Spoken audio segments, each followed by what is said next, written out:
Hello everyone, welcome to our channel Clear Pharma. आज हम देखेंगे एपिलेप्सी के बारे में। एपिलेप्सी एक सीएनएस डिसऑर्डर है जहां पर देखा गया है कि ब्रेन के प्रॉक्सिमल सेरेब्रल साइड पे डिसरिथमिया होता है, जिसके वजह से पर्सन को अचानक से कभी भी कहीं पर भी अनप्रिडिक्टेबल वे में सीजर आ सकता है। जैसे एक पर्सन में सीजर आता है तो क्या होता है, उसकी बॉडी या तो पूरी स्पाज्म के पोजीशन में चले आएगी या इनवॉलेंटियर मसल मूवमेंट होना स्टार्ट हो जाएगा, जिसे हम कन्वर्जन भी कहते हैं। कन्वर्जन के साथ साथ वो पर्सन या तो अनकॉन्शियस हो जाएगा या उसकी कॉन्शियसनेस डिस्टर्ब हो जाती है। ज्यादातर देखा गया है कि जितने भी एपिलेप्सी है वो एक फोकल पॉइंट से स्टार्ट होते हैं और धीरे धीरे पूरे ब्रेन में फैलता है। इस फोकल पॉइंट को एपिलेप्सी हॉटस्पॉट भी कहते हैं। इसके अलावा पहले के टाइम में हिस्ट्री में इसको डिजीज ऑफ लाइटनिंग भी कहा जाता था, जिसको J.H. जैक्सन के द्वारा अच्छे से एक्सप्लेन किया गया कि डिजीज ऑफ लाइटनिंग क्या है। अगर हम देखें रीजन क्या है डिजीज ऑफ लाइटनिंग का, तो मेजरली आप इसको ऐसे समझ सकते हैं कि अगर आप कोई बिजली का तार पकड़े तो क्या होगा, पूरी बॉडी में झटके आना स्टार्ट हो जाएगा। सिमिलर होता है हमारे एपिलेप्सी में। एपिलेप्सी को हम हिंदी में मिर्गी का दौरा भी कहते हैं। अब आपको अच्छे से समझ में आया होगा कि मिर्गी के दौरे में क्या होता है, एक पर्सन अचानक से या तो उसकी बॉडी पूरी रुक जाती है, वो ऐसे गिर जाता है, या तो उसकी बॉडी में झटके आने स्टार्ट हो जाते हैं। इसी को हम एपिलेप्सी कहते हैं। इसको मेजरली दो पार्ट में क्लासिफाई किया गया है। पहला है जनरलाइज्ड और दूसरा है फोकल या पार्शियल। जनरलाइज्ड में क्या होता है, हमारे ब्रेन के दोनों हेमिस्फेयर में मल्टीपल फोकल पॉइंट से एपिलेप्सी स्टार्ट होता है, धीरे धीरे ब्रेन में फैलता है। जबकि पार्शियल या फोकल में एक कोई यूनिलेटरल हेमिस्फेयर से एपिलेप्सी स्टार्ट होता है और धीरे धीरे पूरे ब्रेन में फैलता है। इसीलिए जनरलाइज्ड का डिटेक्शन बहुत ही मुश्किल होता है कि उसका फोकल पॉइंट कौन सा है, जबकि पार्शियल सीजर में हम इजीली डिटेक्ट कर सकते हैं कि किस साइड से हमारा एपिलेप्सी स्टार्ट हो रहा है। अब आगे बढ़ते हैं, उससे पहले तीन टर्म्स देखते हैं। पहला है हमारा कन्वर्जन, फिर है सीजर और तीसरा है एपिलेप्सी। ये तीनों टर्म में लोगों को बहुत ज्यादा कंफ्यूजन रहता है कि कन्वर्जन और सीजर एक ही है, सीजर कन्वर्जन या एपिलेप्सी तीनों एक है, बट इसमें थोड़ा डिफरेंस है। इसको आप ऐसे समझो, एक एग्जांपल लेते हैं। मान लो मैं दौड़ के आया 1 किलोमीटर, तो दौड़ के आते ही मेरा ब्लड प्रेशर हाई रहेगा। तो इसका मतलब ये नहीं कि मैं ब्लड प्रेशर का पेशेंट हूँ या हाइपरटेंशन का पेशेंट हूँ। ठीक है, हाइपरटेंशन हम कब कहते हैं कि अगर किसी पर्सन में लगातार कई दिनों तक या कुछ कुछ टाइम बाद उसका ब्लड प्रेशर हाई हो जाता है नॉर्मल कंडीशन में, तभी हम उसको हाइपरटेंशन का पेशेंट कहते हैं। ना कि एक बार उसका बीपी बढ़ जाए, मान लो दौड़ के आया तो बीपी बढ़ गया, तो उसको हम हाइपरटेंशन का पेशेंट नहीं कहेंगे। सिमिलरली कुछ कॉन्सेप्ट हमारे एपिलेप्सी, सीजर और कन्वर्जन में भी है। सबसे पहले हम कन्वर्जन देखें तो कन्वर्जन का एक सिंपल मतलब है कि इनवॉलेंटियर बॉडी मूवमेंट या मसल मूवमेंट। अगर मसल में मूवमेंट हो रहा है जो हमारे कंट्रोल के बाहर है तो उसको हम कन्वर्जन कहते हैं। इसके बाद आता है सीजर। सीजर का मतलब होता है हमारे सीएनएस में इलेक्ट्रिकल इंपल्स का डिस्टरबेंस हो जाना या बहुत अलग तरीके से फायरिंग होना जो अनरिक्वायर्ड है या अननेसेसरी है। इसके वजह से क्या होता है, पूरी बॉडी में स्पाज्म आ जाता है या मसल मूवमेंट बहुत ही अनप्रिडिक्टेबल वे में होता है। तो इसका मतलब ये हुआ कि सीजर के वजह से हमें कन्वर्जन हो रहा है। इसके बाद आता है हमारा एपिलेप्सी। एपिलेप्सी ये एक डिजीज है जहां पे पर्सन को मल्टीपल टाइम सीजर आता है। जैसे हाइपरटेंशन क्या हुआ, जब पर्सन को मल्टीपल टाइम या बहुत दिनों तक उसका ब्लड प्रेशर हाई रहेगा, तो सिमिलरली हम एपिलेप्सी उसी पर्सन को कहेंगे जिसमें बहुत दिनों तक या कंटिन्यूअस उसमें सीजर देखा गया है। तो आई होप इन तीनों टर्म में आपको कोई कंफ्यूजन नहीं है। पहला convulsion, convulsion means involuntary muscle movement. फिर आता है सीजर। सीजर मीन्स हमारे ब्रेन में इलेक्ट्रिकल इंपल्स का बहुत ही अजीब तरीके से मूवमेंट होना, जिसकी वजह से कन्वर्जन देखा गया है या मसल स्पाज्म भी हो जाता है। इसके बाद है हमारा थर्ड क्या था, एपिलेप्सी। एपिलेप्सी एक ऐसी कंडीशन है जहां पे पर्सन को मल्टीपल टाइम्स कुछ दिनों बाद सीजर के झटके देखे गए हैं। सीजर के छोटे छोटे एपिसोड आते हैं जिसको हम मिनी एपिसोड ऑफ सीजर भी कहते हैं। तो इसको लिखते हैं, आगे देखते हैं क्या है ये।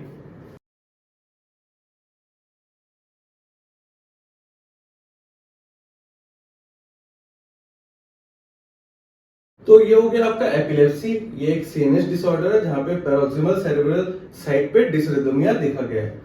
इसके बाद होता क्या है, यहाँ पे ब्रीफ एपिसोड ऑफ सीजर आता है। सीजर क्या है, हमने ऑलरेडी डिस्कस किया है कि सीएनएस में इलेक्ट्रिकल इंपल्स में अगर हेराफेरी हो जाए, उसमें कुछ गड़बड़ी हो जाए, तब उसको सीजर कहते हैं।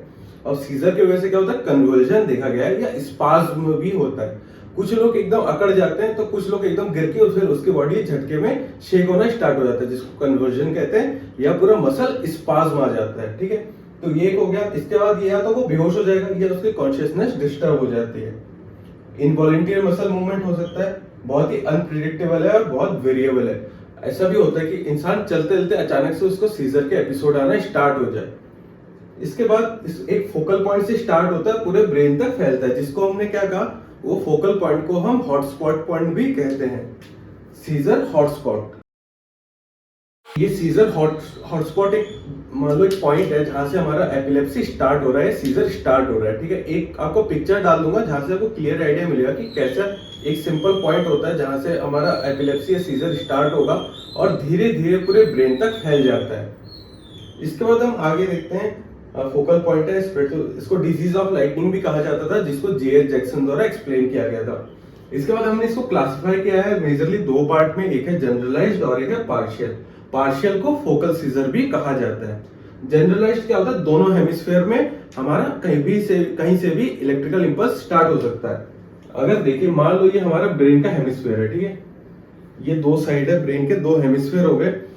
तो यहाँ पे होता है कि कभी भी यहाँ से भी स्टार्ट हो रहा है, यहाँ से भी स्टार्ट हो रहा है, मल्टीपल पॉइंट से स्टार्ट हो सकता है। ठीक है, हमारा जनरलाइज। जबकि फोकल में देखा गया है कि कोई एक पॉइंट है। अगर ये हमारा हेमिस्फेयर है तो किसी एक पॉइंट से, मान लो इस पॉइंट से हमारा सीजर स्टार्ट होगा, धीरे धीरे पूरे ब्रेन में फैलेगा। ठीक, इसी पॉइंट को हम एपिलेप्सी हॉटस्पॉट या सीजर हॉटस्पॉट कह रहे हैं। जहां से ये स्टार्ट हो रहा है ना, ये यहां से स्टार्ट हुआ तो इसको हम हॉटस्पॉट कहते हैं। जनरलाइज ज्यादातर आसानी से हम डिटेक्ट नहीं कर पाते, ईईजी के थ्रू, इलेक्ट्रोएन्सेफेलोग्राफी के थ्रू हम इजीली डिटेक्ट नहीं कर पाते। ठीक है, जबकि इसको हम इजीली डिटेक्ट कर पाते हैं क्योंकि हमें पता है कि ब्रेन का कोई एक सिंगल पॉइंट है जहां से स्टार्ट हो रहा है, जबकि यहाँ पे मल्टीपल इंपल्स जनरेट हो रहे हैं, जिसकी वजह से ईईजी से हम इसको डिटेक्ट नहीं कर पाते। यूनिलैटरल या फोकल सीजर को हम इजीली डिटेक्ट कर पाते हैं। कभी कभी क्वेश्चन आ सकता है कि ऐसा कौन से टाइप का सीजर है जिसको हम ईईजी के थ्रू डिटेक्ट कर सकते हैं या किसको डिटेक्ट नहीं कर सकते, तो इसको आप नोट कर लीजिए। उसके बाद हम देखेंगे जनरलाइज्ड सीजर के बारे में, जिसको भी फर्दर और क्लासिफाई किया गया 5 टाइप में। तो आप इसको नोट कर लीजिए, उसके बाद आगे देखते हैं। अब हम देखते हैं जनरलाइज्ड सीजर के बारे में। हमें पता है जनरलाइज्ड सीजर हमारे ब्रेन के दोनों हेमिस्फेयर से डेवलप होता है और धीरे धीरे पूरे ब्रेन में फैल जाता है।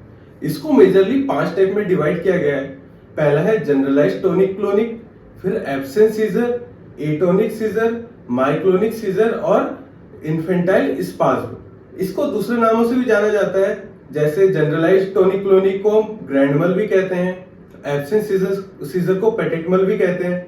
इसके बाद एटोनिक को एकाइनेटिक भी कहते हैं, और इसके बाद जो हमारा इन्फेंटाइल है उसको हिप्सरिथमिया भी कहते हैं। तो उसको हम नोट करते हैं और एक एक के बारे में देखते हैं कि ये होते क्या हैं।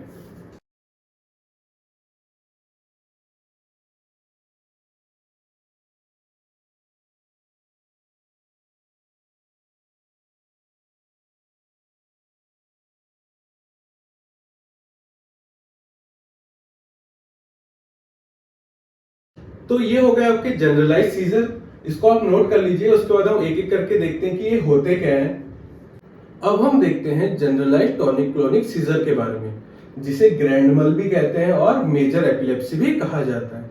यहाँ पे होता क्या है, सबसे पहले एक पर्सन को जब स्टार्ट होता है एपिलेप्सी आना, तो उसको एक ऑरा फील होता है। ऑरा का मतलब होता है आभा या आभास, मीन्स उस पर्सन को फील होगा कि अब मुझे एपिलेप्सी आने वाला है। पूरी बॉडी में एक झंझनाहट सी स्टार्ट हो जाती है और पूरा पर्सन वो फील कर सकता है कि अब मुझे एपिलेप्सी स्टार्ट होगा। इसके साथ साथ जैसे एपिलेप्सी स्टार्ट होता है तब वो बहुत तेज चिल्लाता है और चिल्लाने के साथ ही गिर जाता है। अब होता क्या है, गिर के वो बेहोश हो जाता है और उसका टॉनिक फेज स्टार्ट हो जाता है। ठीक है, सबसे पहले क्या हुआ, एक ऑरा फील हुआ, ऑरा के साथ साथ बहुत तेज वो पर्सन चिल्ला के बेहोश होकर गिर जाता है। गिरते ही टॉनिक फेज स्टार्ट होगा। टॉनिक फेज में पर्सन की बॉडी स्पाज्म की कंडीशन में चले जाती है, मींस वो एकदम ऐसे स्ट्रेट होके गिर जाते हैं। गिरने के साथ बॉडी स्पाज्म में आ गया। स्पाज्म के थोड़ी देर बाद क्लोनिक फेज स्टार्ट होता है। क्लोनिक फेज में हम देखते हैं बहुत तेज तेज बॉडी में जर्क्स आ रहे हैं या कन्वर्जन आना स्टार्ट हो गया। थोड़ी देर बाद वो पर्सन लॉन्ग टाइम के स्लीप पे चला जाता है या बेहोश हो जाता है। तो ये हो गया हमारा जनरलाइज्ड टॉनिक क्लोनिक सीजर। ये जनरली 1 से 2 मिनट तक ही रहता है। इसके बाद नेक्स्ट है हमारा एब्सेंस सीजर। एब्सेंस सीजर को अगर नाम से देखें तो वो पर्सन खो जाता है। कोई भी मान लो अगर भी चल रहा है तो क्या होगा, चलते चलते अचानक से ऐसे रुक गया, रुक के एक ही डायरेक्शन में देखेगा, इधर उधर उसकी मूवमेंट भी नहीं होती, मसल बहुत ही मिनिमम या कोई भी मूवमेंट ज्यादा होता नहीं मसल में, और ना ही वो पर्सन बेहोश होता है। ये लगभग 30 सेकंड तक रहता है, हाफ एन मिनट तक, फिर वो सही हो जाता है। तो ज्यादातर देखा गया बच्चों में, चिल्ड्रन में देखा जाता है, और बड़े होते होते ये चीज सही हो जाता है बहुत बच्चों के अंदर। तो अभी पहले इन दोनों के बारे में लिखते हैं, उसके बाद हम देखेंगे एटोनिक सीजर के बारे में।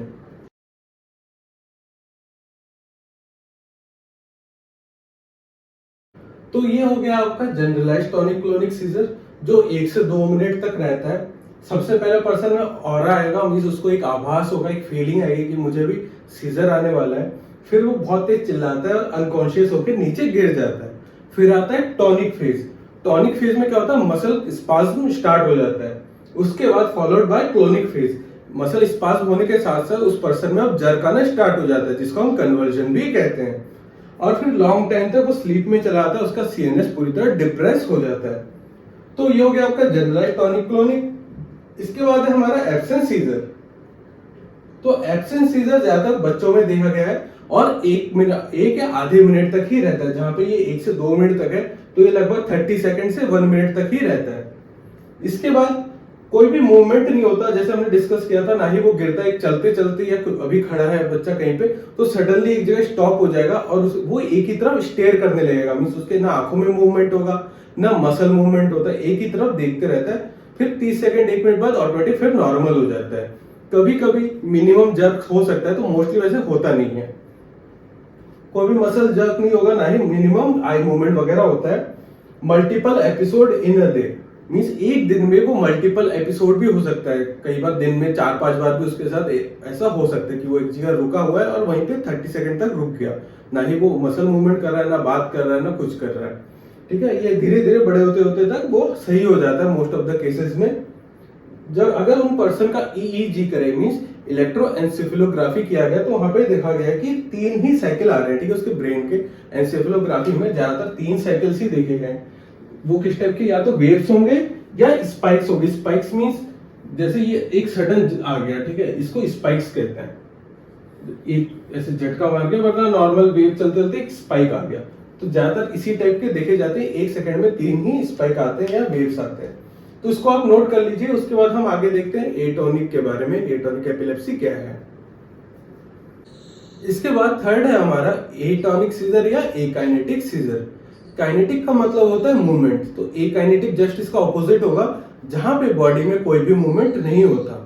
तो इस कंडीशन में होता क्या है, हमारे सीएनएस में एक्सेस अमाउंट में इनहिबिटरी न्यूरोट्रांसमीटर रिलीज होते हैं, जिसकी वजह से एक पर्सन अनकॉन्शियस हो सकता है और उसका स्केलेटल मसल पूरा रिलैक्स कर जाता है। कभी कभी वो पर्सन गिर भी जाता है। तो ये सिंपल हो गया आपका एटोनिक या एकाइनेटिक सीजर। इसके बाद फोर्थ है हमारा माइक्लोनिक सीजर। माइक्लोनिक सीजर को आप ऐसे समझो जैसे टीवी में लेडीज के प्रोग्राम आते हैं, जैसे सास भी कभी बहू थी टाइप। तो वहां पे क्या होता है कि अचानक से कुछ ऐसी खबर सुना दी है, किसी को देख लिया, तो वो औरत ज्यादा बेहोश में चले जाती है, शॉक के पोजीशन में चले जाती है। तो सेम यहाँ पे भी एक शॉक की कंडीशन प्रोड्यूस होती है। एक अचानक से वो पर्सन शॉक में चला जाएगा, फिर अचानक से वो डर के मारे कांपना स्टार्ट करके गिर जाता है। तो यहाँ पे क्या होगा, सबसे पहले एक शॉक होगा, कुछ देख के या किसी चीज को सुन के एक शॉक की कंडीशन में चला जाता है पेशेंट। फिर अचानक से वो जर्क के साथ गिर जाता है, मीन झटके के साथ वो गिर जाता है। इसके साथ साथ जैसे ही वो गिरता है, तो 2 कंडीशन हो सकती है, या तो उसमें पूरा जनरलाइज सीजर होगा या पार्शियल सीजर होगा। तो एक सिंपल हो गया आपका माइक्लोनिक सीजर।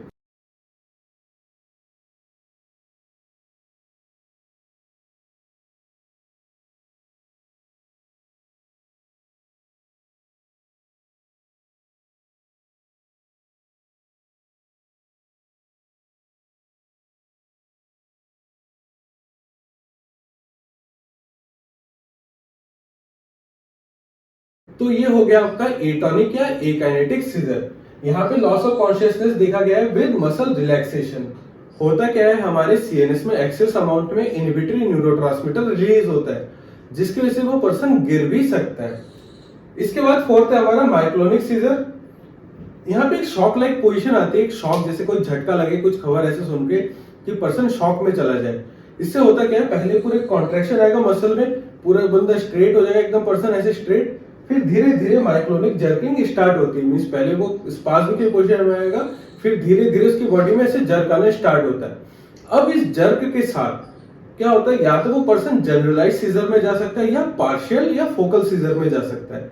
जनरलाइज सीजर में पूरी बॉडी उसकी जर्क होगी, जबकि पार्शियल सीजर में कोई एक पार्ट उसका जर्क हो सकता है या सिर्फ अनकॉन्शियस वो हो सकता है। तो ये हो गया आपका माइक्लोनिक सीजर। इसके बाद फिफ्थ है हमारा इन्फेंटाइल सीजर। इन्फेंटाइल सीजर ज्यादातर बच्चों में देखा गया, इन्फेंट्स में देखा गया। आई होप इन्फेंट और चिल्ड्रन में आपको डिफरेंस पता होगा। इन्फेंट मीन्स छोटे बच्चे जो गोदी में घूमते हैं, और चिल्ड्रन आपको पता है छोटे छोटे बच्चे, वो है चिल्ड्रन, ठीक है। तो इन्फेंट्स में ज्यादा देखा गया।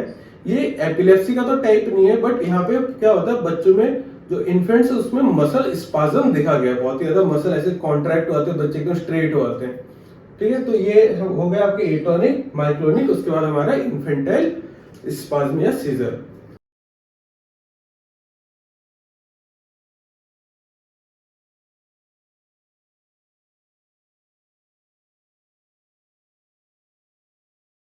तो ये हो गया आपका इन्फेंटाइल स्पाज्म, जिसको हिप्सरिथमिया भी कहा जाता है। ये जनरली इन्फेंट्स में होते हैं, छोटे छोटे बच्चों में होते हैं। इसको एक एपिलेप्सी का टाइप नहीं मानते, क्योंकि यहाँ पे सिर्फ मसल स्पाज्म हो रहा है, इंटरमिटेंट मसल स्पाज्म देखा गया है। इसके साथ साथ प्रोग्रेसिव मेंटल डिटोरिएशन, एक बच्चे में अगर कंटिन्यूअस न्यूरोट्रांसमीटर रिलीज हो रहे हैं जो बहुत ही हाई लेवल पे है, इससे क्या होगा, बच्चे के ब्रेन पे भी बहुत ही बुरा इफेक्ट पड़ेगा। होता क्या है, ज्यादातर ये इंटरमिटेंट मसल स्पाज्म में एक छोटा बच्चा है, उसको अगर हम लिटा के रख दें तो उसके हाथ पैर पूरा स्ट्रेट हो जाते हैं, ठीक है, एकदम वो पूरा से अकड़ जाता है। इस टाइप के पोजीशन में इंटरमिटेंट मसल स्पाज्म कहा जाता है, ठीक। मेंटल डिटोरिएशन भी होगा इससे। इसके अलावा ईईजी में डिफ्यूज चेंजेस भी देखे गए हैं। अगर हम इलेक्ट्रोएंसेफेलोग्राफी की बात करें तो वहां पे बहुत सारे चेंजेस देखे जाते हैं चेंज होने के साथ, ठीक। तो ये हो गया आपके डिफ्यूजिव चेंजेस है, इंटरसीजर ईईजी आर नोटेड, तो आप इसको नोट कर लीजिए। तो ये हो गया हमारा जनरलाइज्ड कंप्लीट। इसके बाद हम देखेंगे पार्शियल सीजर या फोकल सीजर के बारे में।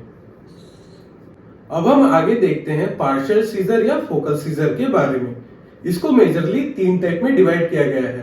पहला है सिंपल पार्शियल, कॉम्प्लेक्स पार्शियल, और थर्ड है सेकेंडरी जनरलाइज्ड पार्शियल सीजर।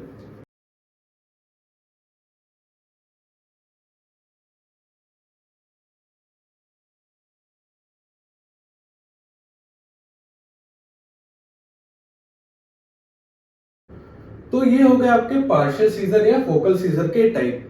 सबसे पहला है हमारा सिंपल पार्शियल, फिर है कॉम्प्लेक्स पार्शियल जिसको टेम्पोरल लोब एपिलेप्सी या साइकोमोटर एपिलेप्सी भी कहते हैं।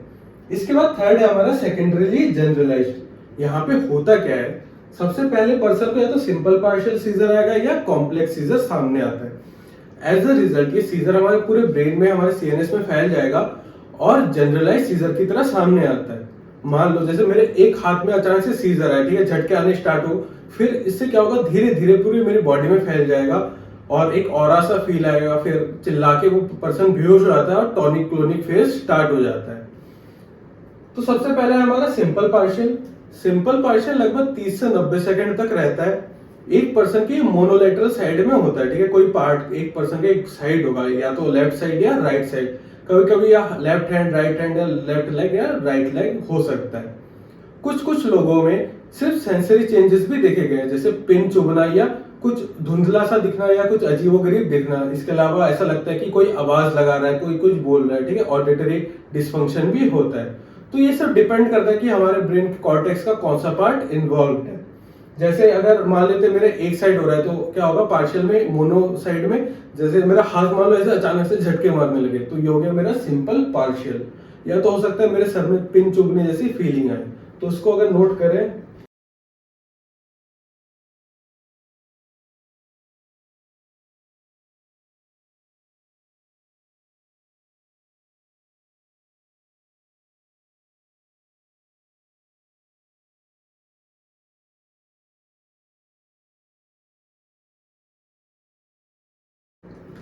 तो ये हो गया आपका सिंपल पार्शियल।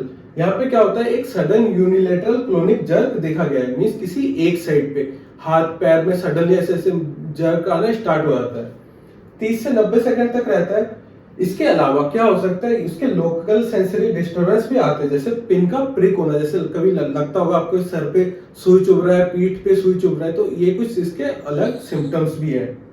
इसके अलावा क्या होता है, विजुअल और ऑडिटरी हेलुसिनेशन भी होता है। मींस ऐसा लगता है कि कुछ मैंने देखा या कोई मुझे आवाज लगा रहा है, इस टाइप के हेलुसिनेशन भी देखा गया है पेशेंट में। Effect depend on part of cortex involve. हमें पता है हमारे ब्रेन के अलग अलग पार्ट से ये स्टार्ट हो सकता है, तो क्या इफेक्ट होगा, या में हेलुसिनेशन होगा, सुनाई में दिक्कत होगा या देखने में दिक्कत होगा, इसके अलावा क्या पता मैं कहीं पे एक बॉडी का पार्ट जर्क हो रहा है, ये सब डिपेंड होगा कि मेरे ब्रेन का कौन सा पार्ट वहां पे इन्वॉल्व है। जो भी होता है वो पेशेंट पूरा अवेयर रहता है और कॉन्शियस रहता है। अब पेशेंट अवेयर ही रहेगा तभी तो उसको पता चल रहा है कि मैंने क्या देखा या क्या सुना। ठीक है, एक साइड में अगर मेरे हाथ में जर्क आए तो ऑफकोर्स मैं उसमें कॉन्शियस हूँ और मुझे पूरा पता चल रहा है कि अवेयर हूँ इस चीज के बारे में कि मेरे साथ ऐसा हो रहा है। तो इसको आप नोट कर लीजिए सिंपल पार्शियल के बारे में। इसके बाद हम देखते हैं कॉम्प्लेक्स पार्शियल में। कॉम्प्लेक्स पार्शियल में क्या होता है, जैसे ज्यादातर देखा गया है कि पर्सन अचानक से चलते चलते खो गया कहीं पे भी, मीन्स खो गया इन द सेंस अपने सपनों में खो गया। ठीक, ड्रीम की दुनिया, सपनों की दुनिया में चला जाता है, चलते चलते उसको पता ही नहीं कहाँ जा रहा है। तो ये कुछ इसके सिम्टम है, उसको पता ही नहीं चलता कि हो क्या रहा है उसके साथ। फिर उसके बहुत सारे इमोशनल चेंजेस आ जाते हैं अचानक से। कभी कभी देखा होगा कुछ लोग चलते जा रहे हैं, चलते चलते कहाँ से कहाँ पहुंच गए उनको पता ही नहीं, कब ये स्टार्ट हुआ कब खत्म हुआ, पूरे अनकॉन्शियस रहते हैं इस टाइम। तो इसको आप नोट कर लीजिए। उसके बाद हम कॉम्प्लेक्स पार्शियल के बारे में देखते हैं। अब सेकंड है हमारा कॉम्प्लेक्स पार्शियल सीजर। इसको बहुत ही अजीब सा कंफ्यूजिंग बिजार टाइप का एक बिहेवियर रहता है पर्सन में। वो उसके मूवमेंट बहुत ही पर्पसलेस रहते हैं, वो क्या कर रहा है उसको खुद ही नहीं पता चलता। अचानक से वो सपनों की दुनिया में खो जाता है और कुछ भी करता रहता है। ये चीज कब एक स्टार्ट हुआ, उसमें कब ऑरा प्रोड्यूस हुआ और कब ये करना स्टार्ट करता है उसको कुछ भी याद नहीं रहता। जैसे हमने भी एग्जाम्पल के तौर पे बताया कि इनवॉलेंटरी मूवमेंट रहेगा, वो चल रहा है, चलते चलते सपनों की दुनिया में खो गया और कहां से कहां पहुंच गया उसको बिल्कुल भी ये सब याद नहीं रहता है। ये हमारे टेम्पोरल लोब से स्टार्ट होता है। ब्रेन के टेम्पोरल लोब में अगर हमारा सीजर स्टार्ट हो तो उस कंडीशन में कॉम्प्लेक्स पार्शियल सीजर देखा गया है। जैसे आपने देखा होगा कि कुछ लोग फोन में बात करते रहते कहां से कहां चले गए पता ही नहीं, फिर याद आता है अरे मैं कहाँ आ गया। इसके अलावा बहुत सारे मीम्स में देखा होगा कि वो फोन पे बात कर रहा है, करते करते पूरा दीवार पेंट कर दिया, फिर देखा कि अरे काम कब खत्म हो गया पता ही नहीं चला। तो कुछ इसी टाइप का एक बहुत ही अजीबोगरीब बिहेवियर देखा गया है लोगों में। ठीक है, तो इसको नोट करते हैं कॉम्प्लेक्स पार्शियल सीजर के बारे में।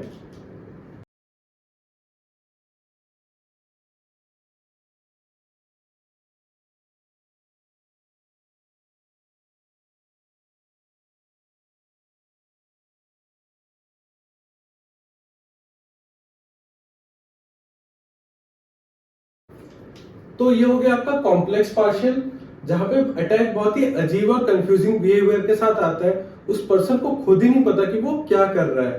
ठीक है, इम्पेयर्ड अनकॉन्शियसनेस हो गया, फिर 1 से 2 मिनट तक रहता है। इसके बाद आता है सेकेंडरीली जनरलाइज। यहाँ पे हमने डिस्कस किया कि पहले या तो कॉम्प्लेक्स पार्शियल सीजर आएगा या तो सिंपल पार्शियल सीजर आएगा। As a result in seizure की वजह से पूरी बॉडी में जनरलाइज सीजर देखा गया है। वो पर्सन बेहोश हो जाता है, टॉनिक क्लोनिक फेज उसमें स्टार्ट हो जाता है। तो इसके बाद हम देखते हैं हमारा जनरलाइज सेकेंडरी सीजर।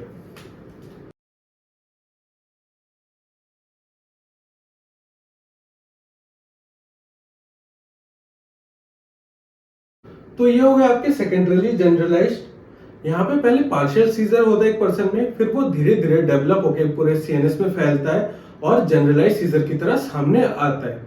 मीन्स पहले उसका टॉनिक फेज होगा, फिर क्लोनिक फेज होगा, फिर वो पर्सन अनकॉन्शियस होकर गिर जाता है। तो ये हो गया आपका कंप्लीट एपिलेप्सी की क्लासिफिकेशन। हमने इसको 2 पार्ट में क्लासिफाई किया था। पहला था हमारा जनरलाइज्ड और दूसरा था पार्शियल।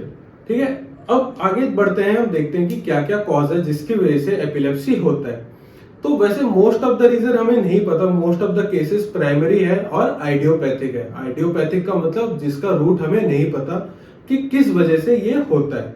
इसके अलावा कुछ दूसरे कॉजेज जो हमें पता है, जैसे किसी पर्सन को अगर चोट लग जाए, ट्रॉमा हो जाए, या तो उसकी ब्रेन की सर्जरी हो या इश्कीमिया हो, मीन्स ब्रेन में ब्लड फ्लो कम हो जाए। इसके अलावा ट्यूमर भी हो सकता है जिसकी वजह से एपिलेप्सी देखा गया है। ठीक है, तो इसको नोट कर लेते हैं।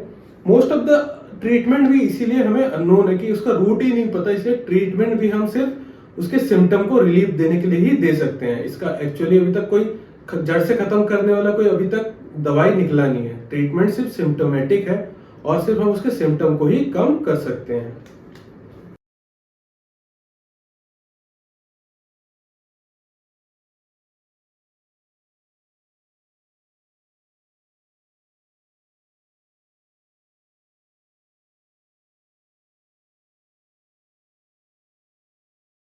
तो ये हो गया आपका इटियोलॉजी एंड कॉज। इटियोलॉजी का मतलब होता है एक डिजीज होने के पीछे क्या रीजन है, क्या कॉज है। अगर हम एपिलेप्सी की बात करें तो ज्यादातर ये प्राइमरी है और आइडियोपैथिक है, इसका रीजन हमें नहीं पता। कुछ कुछ केसेस में देखा गया है कि जिन लोगों में अचानक से अगर ट्रॉमा मीन चोट लग जाए या सर्जरी हो, इसके अलावा इस्कीमिया वगैरह दूसरे ट्यूमर कंडीशन है, तो ये सब होने के बाद उस पर्सन में एपिलेप्सी देखा गया है। मेजरली हमें वैसे तो रीजन पता नहीं, बट कभी कभी कुछ लोगों में अगर चोट लग जाए या कुछ और कंडीशन हो जाए उसके ब्रेन में, इसकी वजह से भी एपिलेप्सी होते हैं। इसके ट्रीटमेंट की बात करें तो हमें बस सिम्टोमेटिक रिलीफ ही दे सकते हैं। अभी तक इसको जड़ से खत्म करने वाली कोई दवाई बनी नहीं है। रीजन क्या है अभी तक हमें कॉज ही नहीं पता कि इसका जड़ क्या है जहां से ये हो रहा है। इसीलिए अगर किसी पर्सन में अगर एपिलेप्सी आ रहा है तो बस हम सिम्टोमेटिक रिलीफ ही दे सकते हैं। तो ये हो गया आपका एटियोलॉजी कॉज, तो इसको आप नोट कर लीजिए। इसके बाद हम देखेंगे एनिमल मॉडल के बारे में कि एनिमल कैसे यूज होते हैं हमारे रिसर्च वगैरह के लिए, तो इसको आप नोट कर लीजिए। अब हम देखते हैं animal experimental model. In experimental model के थ्रू हम देखते हैं कि एक डिजीज की क्या इटियोलॉजी है, क्या पैथोलॉजी है। तो होता क्या है, सबसे पहले हम वेरियस एनिमल लेते हैं, जैसे रैट हो गया, माइस हो गया, मोंकी हो गए। इन पे या तो हम इलेक्ट्रिक शॉक देते हैं या कोई ऐसी ड्रग देते हैं जिससे एपिलेप्सी कॉज हो सके। अब जैसे ही उनमें एपिलेप्सी प्रोड्यूस होता है उसके साथ ही साथ हम ऐसे ड्रग देंगे जो उसके कन्वर्जन को कम कर सके, एंटी कन्वर्जिव ड्रग देंगे, जिससे हमें एक ट्रीटमेंट अप्रोच पता चल सके कि कौन कौन से ड्रग देके हम एपिलेप्सी को कम कर सकते हैं। तो हम अभी 4 मेजर मॉडल देखेंगे। सबसे पहला है एमईएस, फिर पीटीजेड, फिर क्रोनिक फोकल सीजर, फिर किंडल सीजर। तो इनको देखते हैं।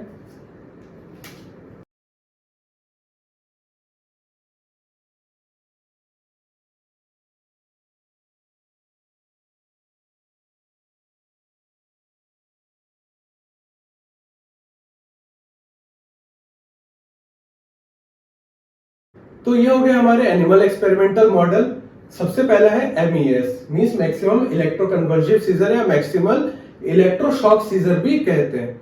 होता क्या है, पहले हम रैट लेंगे या माइस लेंगे, ठीक है, उनके कानों में, ठीक पिन्ना में या उनके आईलिड पे एक क्लिप लगा दिया जाता है। ये क्लिप एक इंस्ट्रूमेंट से जुड़ा रहता है जहां से इलेक्ट्रिक शॉक प्रोड्यूस किया जा सके। तो जैसे हम इलेक्ट्रिक शॉक देते हैं इन एनिमल को, तब उनमें कन्वर्जन स्टार्ट हो जाता है। ये कन्वर्जन ज्यादातर जनरल टॉनिक क्लोनिक या कॉम्प्लेक्स सीजर के तौर पे सामने आता है।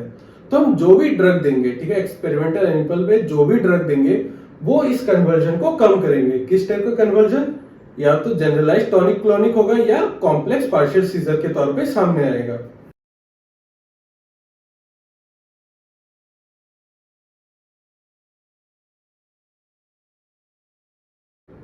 तो ये है हमारा एमईएस मॉडल। इसमें हम पहले इलेक्ट्रिक शॉक देते हैं जिससे जनरल टॉनिक क्लोनिक या कॉम्प्लेक्स सीजर प्रोड्यूस हो। फिर हम उन एनिमल पे एंटी कन्वर्जिव ड्रग देके देखते हैं कि क्या उनका जनरल टॉनिक क्लोनिक या कॉम्प्लेक्स सीजर कम हो रहा है या नहीं। अगर ये ड्रग इन एनिमल में जनरल टॉनिक क्लोनिक या कॉम्प्लेक्स सीजर कम कर रहा है तो सेम ड्रग हम ह्यूमन में भी दे सकते हैं और उनके सीजर को कम कर सकते हैं। इसके बाद आता है हमारा पेंटाइलिन टेट्राजोल मॉडल या पीटीजेड मॉडल। ये एक ड्रग है, हम इस ड्रग को इंजेक्शन के थ्रू एनिमल में इंजेक्ट करते हैं और सीजर प्रोड्यूस करवाते हैं। ये जनरली हमारा एब्सेंट सीजर या माइक्लोनिक सीजर प्रोड्यूस करेंगे। तो जो ड्रग इस पीटीजेड मॉडल को कम कर सकता है तो सेम ड्रग हम ह्यूमन में दे सकते हैं और एब्सेंट सीजर और माइक्लोनिक सीजर को कम कर सकते हैं।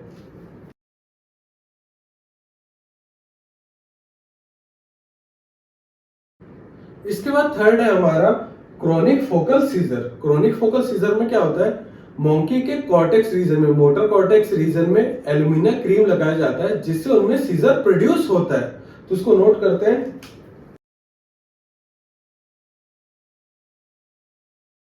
इसके बाद फोर्थ है हमारा किंडल सीजर।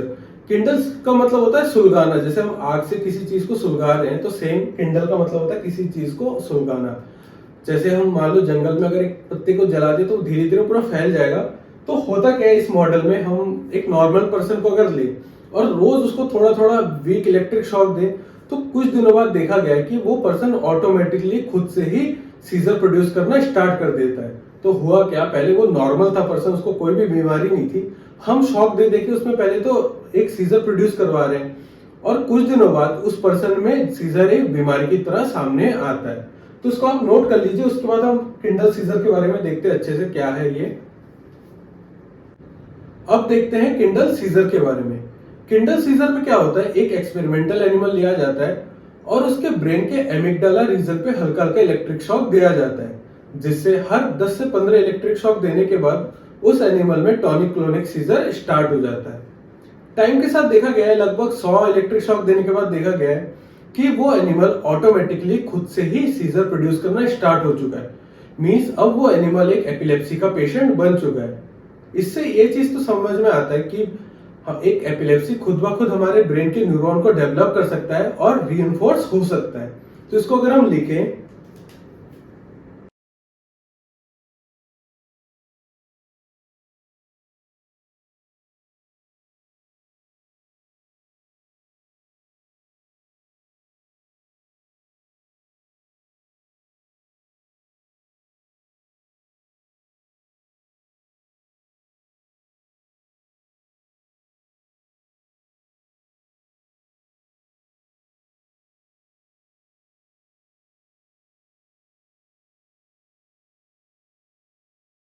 तो ये हो गया आपका किंडल सीजर। यहाँ पे होता क्या है, एक एक्सपेरिमेंटल एनिमल लिया जाता है और उसके ब्रेन के एमिगडाला रीजन पर रोज हल्का हल्का इलेक्ट्रिक शॉक दिया जा रहा है। धीरे धीरे दिन बाय दिन हम उस शॉक को बढ़ा रहे हैं। तो कुछ दिनों बाद देखा गया कि हर 10 से 15 शॉक देने के बाद उस एनिमल में ऑटोमेटिक टॉनिक क्लोनिक सीजर आना स्टार्ट हो चुका है। ठीक है, टाइम के साथ साथ देखा गया लगभग 100 या उससे ज्यादा शॉक हम दे तो देखा गया है कि वो एनिमल में अब ऑटोमेटिकली सीजर आना स्टार्ट हो चुका है। मींस अब वो एनिमल एक एपिलेप्सी का पेशेंट बन चुका है। ठीक है, यहाँ पे 100 शॉक देने के बाद क्या होगा, सीजर ऑटोमेटिक बैठ जाता है और वो एक एपिलेप्सी का पेशेंट बन जाता है। तो यहाँ पे हुआ क्या, जो एक नॉर्मल एनिमल था उसको हम रोज शॉक दे के उसके ब्रेन को ऐसे डेवलप किया कि कुछ दिनों बाद वो एनिमल बिना शॉक के भी सीजर प्रोड्यूस कर सकता था। मींस अब वो एक एपिलेप्टिक पेशेंट बन चुका है। तो इससे दो चीजें मेन पता चलती है। पहला कि जो सीजर है वो धीरे धीरे फैल सकता है और खुद को डेवलप कर सकता है। ठीक है, जो है सीजर है self perpetuating and reinforcing effect. इसके अलावा सीजर क्या करता है, जो हमने किंडलिंग इफेक्ट प्रोड्यूस किया, इससे न्यू न्यूरॉन डेवलप हुए या दूसरे न्यूरॉन भी उसके साथ एडअप हुए जिससे सीजर प्रोड्यूस हो सके। ठीक, more neuronal circuit are facilitated, means और ज्यादा जनरेट हुए और रिक्रूटेड इन सीजर प्रोसेस। ठीक है, कुछ न्यूरॉन जनरेट भी हुए, न्यू डेवलप भी हुए और कुछ दूसरे फैसिलिटेट हुए या उसके साथ एडअप हो गए जिससे इजीली किसी एनिमल में या किसी पर्सन में सीजर हो सके। तो इस चीज से पता चल रहा है कि जब अगर हम किसी में किंडलिंग इफेक्ट डालें तो हो सकता है कि न्यू न्यूरॉन जनरेट हो जिससे एक पर्सन में या एनिमल में कॉम्प्लेक्स सीजर या जनरल टॉनिक क्लोनिक सीजर हो। ठीक है, तो यहाँ पे लिखा है kindling is probably involved in genesis of complex seizure and general tonic clonic seizure. ये जीटीसीएस का मतलब जनरल टॉनिक क्लोनिक सीजर। तो ये हो गया आपका किंडलिंग सीजर। ये एक एक्सपेरिमेंटल मॉडल है। इससे क्वेश्चन भी आ सकते हैं जैसे एक्सप्लेन हाउ सीजर है self perpetuating and reinforcing effect. तो आपको इसी के बारे में लिखना है कि जैसे हमने एनिमल को शॉक दिया और कैसे उसके अंदर न्यू न्यूरॉन डेवलप हुए और ऑटोमेटिकली एक सीजर उसके ब्रेन में आके बैठ चुका है। इसके अलावा ये भी आ सकता है कि how Kindling is involve in genesis of new neuron. Genesis का मतलब जनरेशन, कैसे किंडलिंग से न्यू न्यूरॉन डेवलप हो रहे हैं। ठीक है, तो ये आप इसको नोट कर लीजिए। इसके बाद हम ड्रग्स देखेंगे। तो लगभग 8 से 10 क्लासिफिकेशन है ड्रग्स के। तो मैं एक स्लाइड बना दूंगा, आप स्लाइड से नोट कर लेना। तो आप इसको तब तक नोट कर लीजिए। अब हम देखते हैं एंटी एपिलेप्टिक ड्रग के क्लासिफिकेशन। मेजरली इनको 10 टाइप में डिवाइड किया गया है: barbiturate, hydantoin, succinimide, benzodiazepine, newer drugs, deoxybarbiturate, iminostilbene, aliphatic carboxylic acid, phenyltriazine, cyclic GABA analogues. तो इनको आप नोट कर लीजिए। स्पेशल एम्फेसिस देना न्यूअर ड्रग्स में, क्योंकि कई बार क्वेश्चन पूछा जाता है न्यू ड्रग्स के बारे में, ये बहुत ही इंपॉर्टेंट है। तो इन्हें आप नोट कर लीजिए। इसके बाद देखेंगे इन ड्रग्स का मैकेनिज्म ऑफ एक्शन। तो मोस्ट ऑफ द ड्रग का मैकेनिज्म ऑफ एक्शन सेम ही है। हमें पता है एपिलेप्सी के दौरान बहुत ही ज़्यादा रेट पे हाई इम्पल्सेस रिलीज होते हैं। इन्हीं एक्साइटेटरी न्यूरोट्रांसमीटर की वजह से हमारे मसल कॉन्ट्रैक्ट होते हैं, स्पाज्म आता है। तो अगर हम इनहिबिटरी न्यूरोट्रांसमीटर रिलीज करें या इन हाई एक्साइटेटरी न्यूरोट्रांसमीटर को ब्लॉक करें, तो इन दोनों केस में हम एपिलेप्सी को रोक सकते हैं। तो इनको नोट कर लीजिए, उसके बाद हम देखेंगे इन ड्रग्स का मैकेनिज्म ऑफ एक्शन। अब हम देखते हैं एंटी एपिलेप्टिक ड्रग का mechanism of action. Mechanism of action देखने से पहले ये जानते हैं कि एपिलेप्सी में होता क्या है। तो हमें पता है एपिलेप्सी के दौरान कन्वर्जन होता है, बहुत तेज मसल मूवमेंट स्टार्ट हो जाता है। इसके साथ साथ हमारे ब्रेन में इलेक्ट्रिक इंपल्स बहुत ही तेज रफ्तार से बढ़ता है। यहाँ पे हाई इंपल्सेस जनरेट होती हैं और हमारे दूसरे न्यूरॉन को, पोस्ट साइनेप्टिक न्यूरॉन को स्ट्राइक करती हैं। अगर हम किसी तरह इन चीज को रोक दें तो क्या होगा, हमारी एपिलेप्सी भी रुक जाएगी। तो सेम अप्रोच है हमारा एंटी एपिलेप्टिक ड्रग्स का। हमें क्या करना है, पहले तो इन न्यूरोट्रांसमीटर को रोकना है, जो एक्साइटेटरी न्यूरोट्रांसमीटर है इनके रिलीज को रोकना है। इसके साथ साथ जो इनहिबिटरी न्यूरोट्रांसमीटर है इनके रिलीज को बढ़ाना है। तो सिंपल कॉन्सेप्ट है, जो एपिलेप्सी में हो रहा है मींस बहुत ज्यादा न्यूरोट्रांसमीटर रिलीज हो रहे हैं, उनको रोकना है और साथ ही साथ हमें इनहिबिटरी न्यूरोट्रांसमीटर के रिलीज को बढ़ाना है, जिससे जो स्केलेटल मसल मूवमेंट हो रहा है, फिर ब्रेन में हाई एक्साइटेशन हो रहा है, ये सब रुक सके। तो इसी कॉन्सेप्ट पे हमारा मैकेनिज्म ऑफ एक्शन बेस होगा इन ड्रग्स का। तो देखते हैं इनका मैकेनिज्म ऑफ एक्शन। तो ये हमारा एक न्यूरॉन है, यहाँ पे होगा क्या, यहाँ से इंपल्स कंडक्ट होगा, इन वेसिकल में न्यूरोट्रांसमीटर स्टोर्ड है, इन एक्साइटेटरी न्यूरोट्रांसमीटर रिलीज होने के साथ साथ पोस्ट साइनेप्टिक न्यूरॉन के यहाँ पे रिसेप्टर होगा, इन रिसेप्टर पे बाइंड करके अपना एक्शन शो करेगा। ठीक है, प्री साइनेप्टिक न्यूरॉन के वेसिकल से एक्साइटेटरी न्यूरोट्रांसमीटर रिलीज होगा, ये यहां से आके बाइंड करेगा अपने नेक्स्ट पोस्ट साइनेप्टिक न्यूरॉन पे। तो यहाँ पे होगा क्या, सबसे पहले वोल्टेज गेटेड सोडियम चैनल जो है इसको अगर हम ब्लॉक करें या इनको स्टेबलाइज करें तो कंडक्शन रुक जाएगा। एक हमें पता है इन वोल्टेज सेंसिटिव चैनल के थ्रू ही कंडक्शन आगे बढ़ता है। तो अगर हम इनको स्टेबलाइज कर दें, ठीक है, सोडियम चैनल को अगर स्टेबलाइज कर देंगे तो क्या होगा, ये कंडक्शन आगे नहीं बढ़ेगा। इसके बाद जो पोटेशियम चैनल है इनको स्टेबलाइज कर देंगे तो क्या होगा, रिफ्रैक्टरी पीरियड बढ़ जाएगा। ये हमारा एक्शन पोटेंशियल है, यहाँ पे जाके एक्शन होता है, फिर जब ये नीचे आता है तो इस टाइम पीरियड को कहते हैं रिफ्रैक्टरी पीरियड। तो अगर हम पोटेशियम चैनल को स्टेबलाइज कर दें जिससे पोटेशियम का रिलीज स्लो हो जाए तो रिफ्रैक्टरी पीरियड भी बढ़ जाएगा। तो ये पहला एक तरीका हुआ। इसके अलावा इनको रिलीज होने के लिए यहाँ से कैल्शियम का इन्फ्लक्स चाहिए। ठीक, अगर हम किसी तरह इन कैल्शियम के इन्फ्लक्स को रोक दें, ठीक, यहाँ पे कैल्शियम चैनल है, मेजरली दो टाइप के कैल्शियम चैनल होते हैं, एक होता है एल टाइप और दूसरा होता है टी टाइप। ठीक है, तो यहाँ पे टी टाइप का कैल्शियम चैनल पाया जाता है, तो हमें यहाँ पे टी टाइप कैल्शियम चैनल को ब्लॉक करना होगा। तो अगर हम इन कैल्शियम चैनल को ब्लॉक कर दें तो कैल्शियम ना अंदर आएगा, ना ही इन वेसिकल्स पे बाइंड करेगा, और वेसिकल पे बाइंड नहीं करेगा तो ये न्यूरोट्रांसमीटर रिलीज नहीं हो पाएंगे। ठीक, ये दूसरा तरीका हो गया।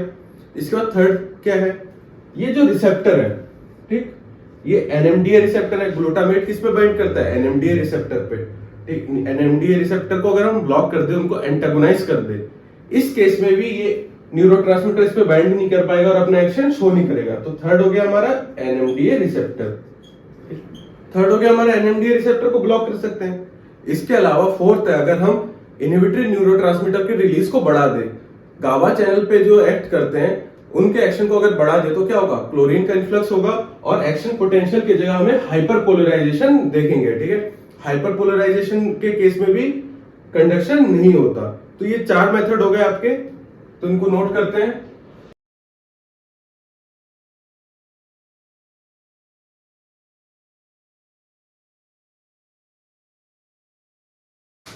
तो ये हो गया आपका mechanism of action of anti epileptic drugs.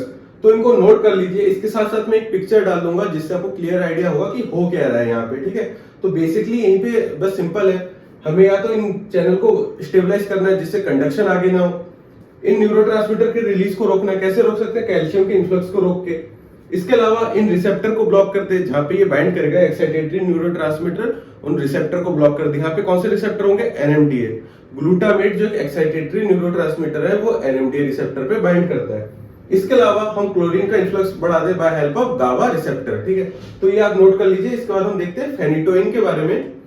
Phenytoin एक बार्बिचुरेट की टाइप पे डेवलप किया गया था, बट इसका सीएनएस डिप्रेशन एक्शन बहुत ही कम है और सिडेटिव हिप्नोटिक एक्शन भी नहीं है, इसीलिए इसको यूज नहीं किया जाता था। बाद में जब देखा गया इलेक्ट्रिक शॉक देके जिनमें हम general tonic clonic scissor produce कर रहे थे, वहां पे फेनिटोइन बहुत ही यूजफुल था। तो इसको नोट कर लीजिए, उसके बाद हम थोड़ा डिटेल में देखते हैं फेनिटोइन के बारे में। अब हम देखते हैं फेनिटोइन के बारे में।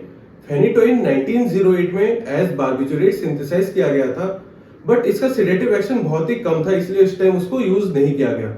बाद में 1938 में इलेक्ट्रोशॉक मेथड के थ्रू जब एनिमल में एमईएस मेथड के थ्रू जब टेस्ट किया गया, तो देखा गया कि ये टॉनिक क्लोनिक फेज को बहुत अच्छे से कंट्रोल करता है। स्पेशली टॉनिक फेज, जहाँ पे हमारा पूरा बॉडी एकदम ऐसे अकड़ जाता है, उस फेज को अच्छे से कंट्रोल करता है और एपिलेप्सी को फैलने से भी रोकता है। इसके साथ साथ ये सीएनएस को भी डिप्रेस नहीं करता। अगर इसके मैकेनिज्म ऑफ एक्शन की बात करें, तो जैसे दूसरे ड्रग है, दूसरे एंटी एपिलेप्टिक ड्रग है, सिमिलर इसका मैकेनिज्म ऑफ एक्शन है। ये वोल्टेज सेंसिटिव चैनल को स्टेबलाइज करता है, एनएमडीए रिसेप्टर को ब्लॉक करता है, गावा रिसेप्टर के एक्शन को इंक्रीज करता है और कैल्शियम चैनल को इनहिबिट करता है। अगर इसके फार्माकोकाइनेटिक्स की बात करें, तो ये ओरली उतने अच्छे से एब्जॉर्ब नहीं होता और हमारे लीवर से मेटाबोलाइज हो जाते हैं। इसके साथ साथ कुछ और माइक्रोसोमल एंजाइम है, जैसे साइटोक्रोम्स हैं, जो इसको मेटाबोलाइज करते हैं। तो इनके बारे में देखते हैं।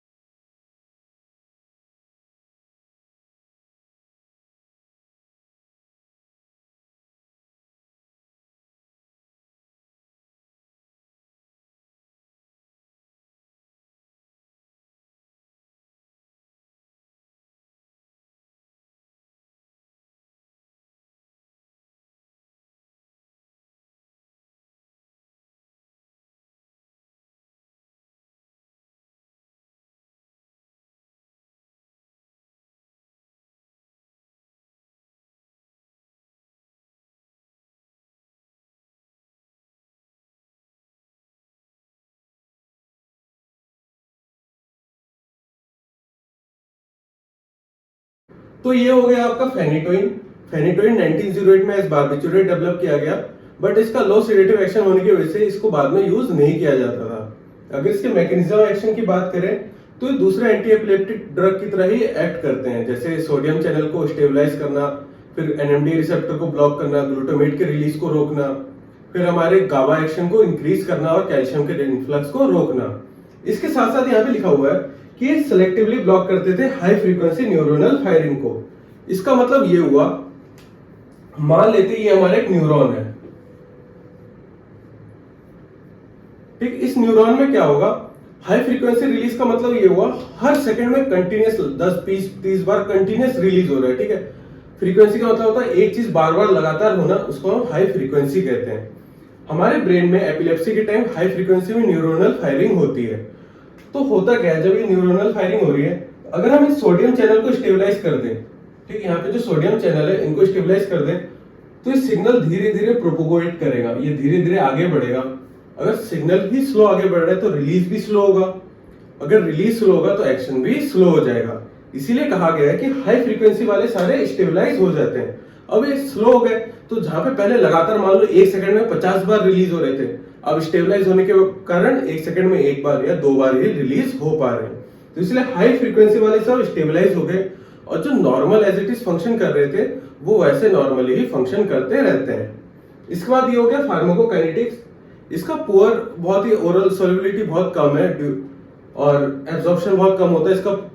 इसके अलावा मेटाबोलाइज होते हैं हमारे लिवर से bye help of cytochrome 2C19 और साइटोक्रोम 2C9। इसके अलावा ये ग्लूकुरोनाइड कॉन्जुगेशन के थ्रू भी मेटाबोलाइज होते हैं। तो इसको आप नोट कर लीजिए। इसके बाद देखेंगे फेनिटोइन का क्या एडवर्स इफेक्ट है और उसके बाद देखते हैं कि ट्रीटमेंट क्या है एपिलेप्सी का, कैसे हम इनको इलाज करते हैं। वैसे हमने ऑलरेडी देखा कि एपिलेप्सी का ऐसा कोई ट्रीटमेंट है नहीं, सिर्फ हम सिम्टोमेटिक रिलीफ ही प्रोवाइड कर सकते हैं। तो आप इसको नोट कर लीजिए। अब हम देखते हैं फेनिटोइन के साइड इफेक्ट के बारे में। तो सबसे पहले अगर ये किसी प्रेग्नेंट वुमन को दिया जाए तो उसमें फीटल हाइडेंटोइन सिंड्रोम देखा गया है। अभी फीटल हाइडेंटोइन सिंड्रोम क्या है, जो बेबी वॉर्म में है हमारे, उसका फेस सिकुड़ जाता है, मींस छोटा हो जाता है, उसके साथ साथ उसका मेंटल डेवलपमेंट भी रुक जाता है और कार्डियक डिफेक्ट भी देखा गया है। इसके अलावा गम हाइपरट्रॉफी एक नॉर्मल कंडीशन है जो मोस्ट ऑफ द पीपल में देखा जाता है। गम हाइपरट्रॉफी का मतलब उनके मसूड़ों में सूजन आ जाती है। ठीक है, मैं इनके पिक्चर डाल दूंगा जिससे आपको एक क्लियर आइडिया मिलेगा कि फीटल हेड एंड टोइन सिंड्रोम क्या है, गम हाइपरट्रॉफी क्या है। इसके अलावा हाइपर सेंसिटिविटी भी देखा गया है। बहुत लोगों में एक्ने आता है और एबनॉर्मल हेयर ग्रोथ भी देखा जाता है। स्पेशली वुमेन में ये बहुत उनके लिए प्रॉब्लम भी हो सकता है अगर पूरे फेशियल में, हाथ पैर में अचानक से बहुत ज्यादा हेयर ग्रोथ आना स्टार्ट हो जाए। तो देखते हैं इनके एडवर्स इफेक्ट।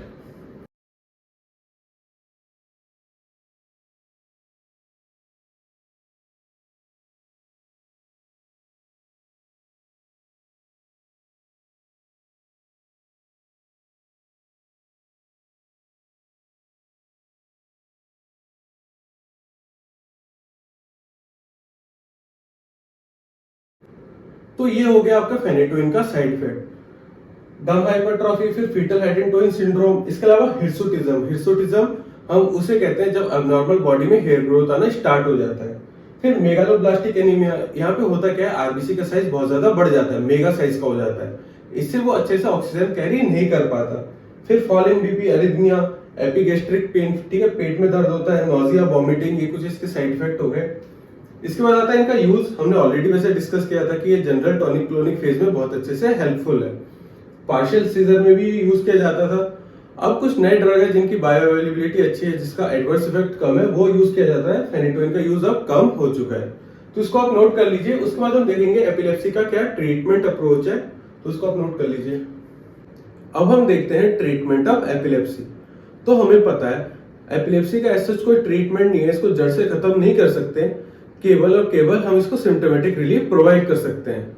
इसके अलावा कभी कभी क्या होता है, कुछ लोगों में जैसे ट्रॉमा, सर्जरी या ट्यूमर होने की वजह से भी एपिलेप्सी होता है।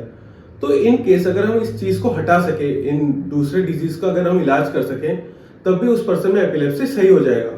तो as a doctor, as a pharmacist हमें देखना चाहिए कि कैसे हम उसको रिपेयर कर सके, उसको ठीक कर सके, जिसमें उस पर्सन में एपिलेप्सी ना हो।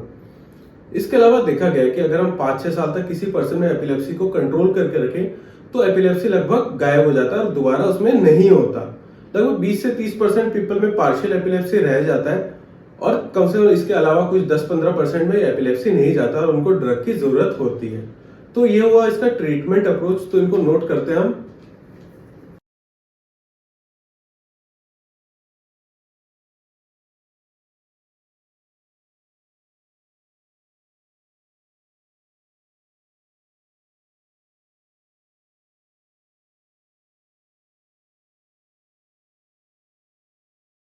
तो ये हो गया आपका ट्रीटमेंट ऑफ एपिलेप्सी। हमें पता है कि हम सिर्फ सिम्टोमेटिक रिलीफ दे सकते हैं, इसका कोई क्योर नहीं है। ठीक, अगर हम जो भी ड्रग दे रहे हैं वो सिर्फ प्रिवेंट करने के लिए और कंट्रोल करने के लिए, वो एपिलेप्सी दोबारा ना आए। इसके बाद भी कुछ लोगों में देखा गया है कि हम जितना भी ड्रग दें, जितना भी ट्रीटमेंट अप्रोच अप्लाई करें, फिर भी उन पर्सन में एपिलेप्सी आ जाता है। तो कुछ लोगों में सिर्फ पार्शियल ही रह जाता है। मीन्स अगर जिस पर्सन को पहले जनरल टॉनिक क्लोनिक था, अब उस पर्सन को ड्रग देने के बाद भी एपिलेप्सी आ रहा है, बट थोड़ा कम, मान लो अब उसको सिर्फ पार्शियल सीजर ही आ रहे हैं। तो इसको आप नोट कर लीजिए। इसके बाद हम देखेंगे general principle of symptomatic treatment. अब हम देखते हैं general principle of symptomatic treatment. यहाँ पे हम देखेंगे कि ट्रीटमेंट अप्रोच कैसा होना चाहिए और एक पर्सन को कैसा ड्रग दिया जाए जिससे उससे मिनिमम साइड इफेक्ट हो। तो सबसे पहला हमें ये पता करना होता है कि उस पर्सन में किस टाइप का एपिलेप्सी है, जिससे हम ड्रग का डोज और ड्रग सेट कर सके। हर एक टाइप के एपिलेप्सी के लिए अलग टाइप का ड्रग होता है, अलग डोज होता है। तो मैं आपको एक टेबल या फोटो लगा दूंगा जिससे आपको एक आइडिया आ जाएगा कि किस एपिलेप्सी के लिए किस टाइप का ड्रग दिया जाता है। इसके साथ साथ कुछ टाइम बाद उस पर्सन में प्लाज्मा कंसंट्रेशन भी चेक करना चाहिए, जिससे हाई कंसंट्रेशन में उस पर्सन में टॉक्सिसिटी ना हो। इसके अलावा पहले हम स्टार्ट करते हैं मोनोथेरेपी से, मीन्स एक ड्रग देके उस पर्सन में टेस्ट स्टार्ट करते हैं क्या कंट्रोल है या नहीं। इन केस अगर मोनोथेरेपी से काम ना हो तो मल्टी ड्रग थेरेपी पे आते हैं। मीन्स तब हम 2 ड्रग स्टार्ट करते हैं। किसी पर्सन में अगर 2 ड्रग भी एक साथ देने पे काम ना करे तो देखा गया है कि वो पर्सन में 3 या 4 ड्रग देने पे भी काम नहीं करता। 3 या उससे ज्यादा ड्रग तभी दिया जाता है अगर उस पर्सन में मल्टीपल टाइप के सीजर आते हैं। मीन्स किसी को जनरल टॉनिक क्लोनिक के साथ साथ एटॉनिक भी आता है या माइक्लोनिक भी आता है। तो मल्टीपल अगर सीजर हो तभी हम मल्टीपल ड्रग देते हैं। इसके बाद अगर कोई लेडी प्रेग्नेंट है तो हमें पता है कि वैसे प्रेग्नेंट में एपिलेप्टिक ड्रग देने से उस बच्चे में साइड इफेक्ट भी आते हैं, जैसे फेशियल चेंजेस, मेंटल चेंजेस या कार्डियक चेंजेस भी आ जाते हैं। फिर भी हमें उन पेशेंट में ड्रग नहीं रोकना चाहिए। रीजन क्या है, अगर प्रेग्नेंट लेडी में हम ड्रग रोक देंगे तो कभी भी उस पर्सन में सीजर आ सकता है, उस लेडी में सीजर आ सकता है, जिससे हाई इंपल्सेस की वजह से उस बच्चे में भी उस चीज का साइड इफेक्ट जाएगा और वो बच्चे की डेथ भी हो सकती है। इसके अलावा अगर एक सीजर आके वो लेडी गिर जाए, ठीक है, तो उस केस में भी उस बच्चे में ट्रॉमा भी हो सकता है। तो इसीलिए जनरली प्रेग्नेंट लेडी में एंटी एपिलेप्टिक ड्रग को रोका नहीं जाता और कंटिन्यू रखा जाता है। इसके अलावा अगर हम देखें तो सबसे कॉमन क्या होता है कि हम सोचते हैं कि पेशेंट को एपिलेप्सी आ चुका है, कन्वर्जन आ चुका है, तो हम उसको ड्रग देते हैं। तो कन्वर्जन आने के बाद हम ड्रग देंगे तो वो काम नहीं करेगा। अगर किसी पर्सन को कन्वर्जन आ जाए तो बस हम उसको संभालना होता है कि वो गिर के कहीं चोट ना आ जाए। जो भी ड्रग है वो सिम्टम को रोकने के लिए दिया जाता है, उसको प्रिवेंट करने के लिए। अगर एक बार कन्वर्जन आ जाए तो ड्रग काम नहीं करता। तो इसको हम नोट करते हैं पहले, और इसके साथ साथ मैं एक टेबल भी दे दूंगा जहां पे आपको आइडिया मिल जाएगा कि कौन सा ड्रग कहाँ पे दिया जाता है और कितना मिनिमम कंसेंट्रेशन होना चाहिए प्लाज्मा का, जिससे एक अच्छे से उसमें टॉक्सिसिटी प्रोड्यूस ना हो।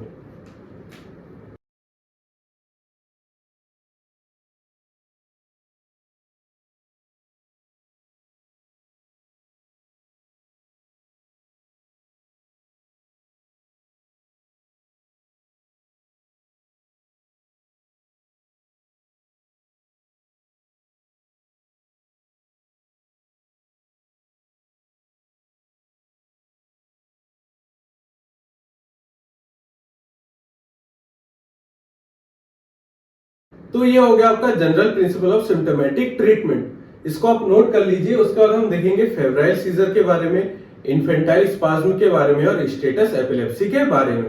तो इसको आप तब तक नोट कर लीजिए। अब हम पहले देखते हैं फेब्राइल कन्वर्जन के बारे में।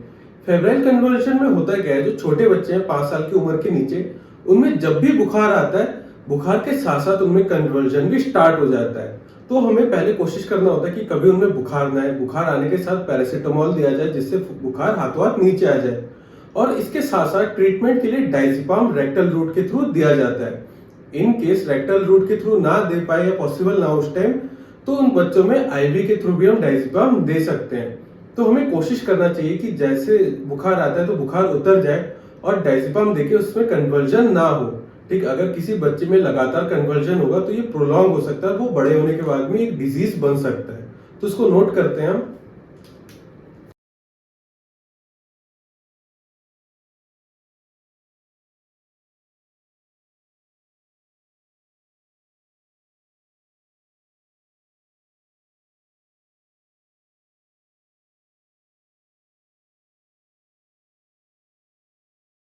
तो ये हो गया फेब्राइल कन्वर्जन। यहाँ पे होता क्या है, जो छोटे बच्चे हैं 5 साल की उम्र के नीचे, उनमें जब भी फीवर आता है तो फीवर के साथ साथ उनमें कन्वर्जन आना भी स्टार्ट हो जाता है।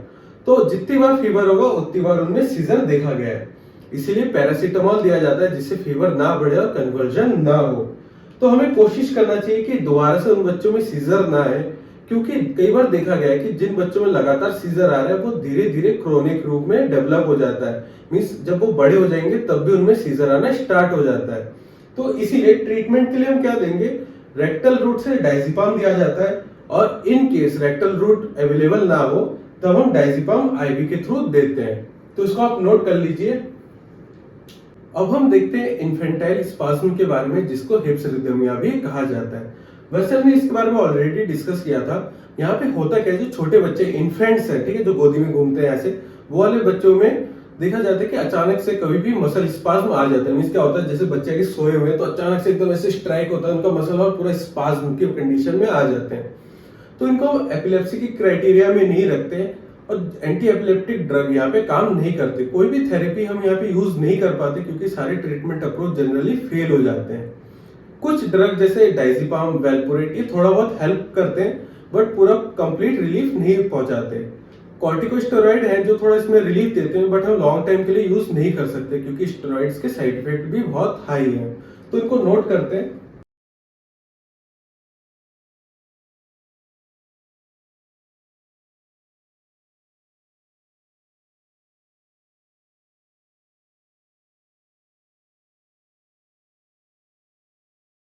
तो ये हो गया आपका इन्फेंटाइल स्पाज्म या हिप्सरिथमिया। इसके बारे में आप नोट कर लीजिए। इसके बाद हम देखेंगे स्टेटस एपिलेप्सी के बारे में। अब हम देखते हैं स्टेटस एपिलेप्टिक्स के बारे में। ये एक कंडीशन है जहां पे पर्सन में 30 मिनट या उससे ज्यादा टाइम तक के लिए सीजर रहता है। कई बार देखा गया है कि उस पर्सन में एक या उससे ज्यादा मींस 2-3 टाइप के सीजर एक साथ हावी हो जाते हैं और उस पर्सन को बेहोश होने के बाद भी कंटिन्यूअस एक के बाद एक सीजर आना स्टार्ट रहता है। ज्यादातर जनरल टॉनिक क्लोनिक सीजर रहता है और पूरी बॉडी में हैवी शेकिंग होती है। इसकी वजह से एक इमरजेंसी कंडीशन है, उस पर्सन की डेथ भी हो सकती है या परमानेंट ब्रेन डैमेज भी हो सकता है। कई बार देखा गया है कि हाइपोग्लाइसीमिया की वजह से भी स्टेटस एपिलेप्टिक्स होता है, इसीलिए उन पेशेंट में 20 से 50 ml 50% डेक्स्ट्रो सोल्यूशन दिया जाता है इंजेक्शन के थ्रू, जिससे उनका हाइपोग्लाइसीमिया करेक्ट किया जा सके। तो इसको हम नोट करते हैं।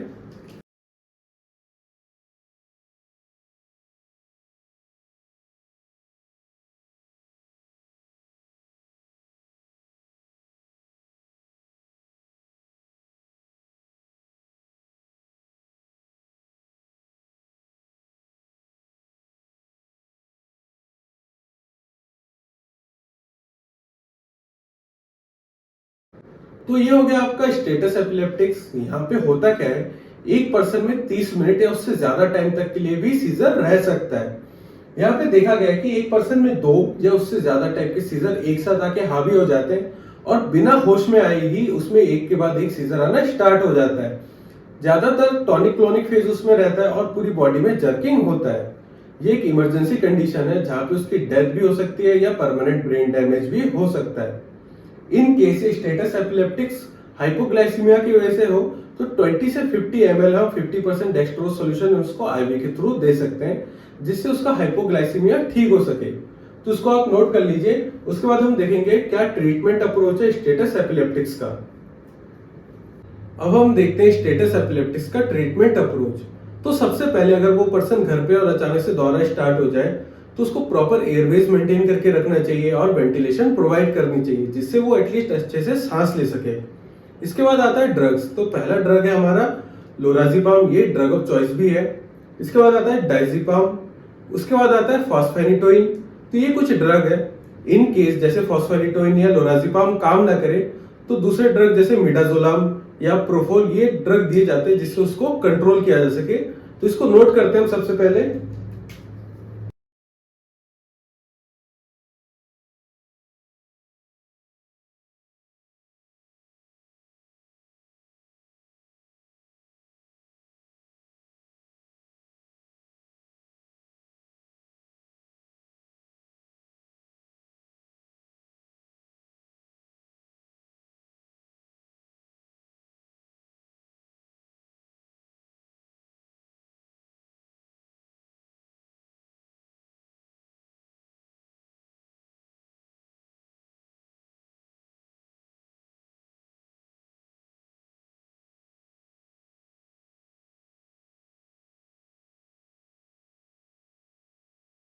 तो ये हो गया ट्रीटमेंट अप्रोच। इसको आप नोट कर लीजिए। यहाँ पे ड्रग्स और उसके डोजेस गिवन है।